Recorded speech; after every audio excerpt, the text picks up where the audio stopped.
On va voir aujourd'hui comment réaliser des churros au air fryer, donc avec un minimum d'huile, mais je vous assure avec exactement le même goût que les churros à la friture. Donc vous commencez par faire chauffer l'eau et le sel à la casserole. Dès l'ébullition, vous retirez du feu et vous ajoutez la farine. C'est important de prendre de la T45. Et l'eau surtout, vous la laissez pas bouillir, sinon elle va s'évaporer. Donc dès que vous êtes à ébullition, hop, on retire.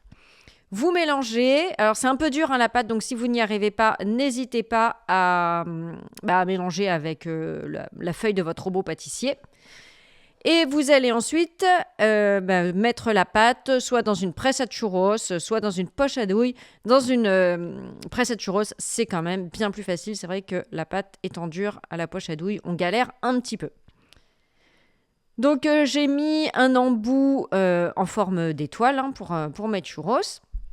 Ensuite, j'ai badigeonné un petit peu d'huile sur les grilles de mon air fryer et j'ai poché, je sais pas comment on dit, j'ai formé mes churros. Alors, si la recette vous plaît, je compte sur vous pour vous abonner à la chaîne. N'hésitez pas aussi à liker la vidéo.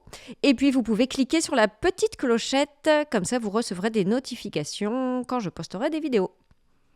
Donc, quand vous avez poché vos churros, vous allez les badigeonner d'huile. Oui, parce que même si c'est du air fryer, il faut mettre un petit peu d'huile. Sinon, vous n'aurez jamais la même texture, le même goût que les churros à la friture. Alors, par contre, à la friture, on va mettre 2 litres d'huile. Là, on en met vraiment juste un petit peu, mais badigeonnez bien quand même. Et vous lancez votre air fryer pour 15 minutes à 190 degrés. Dès la fin de la cuisson, vous les roulez dans du sucre.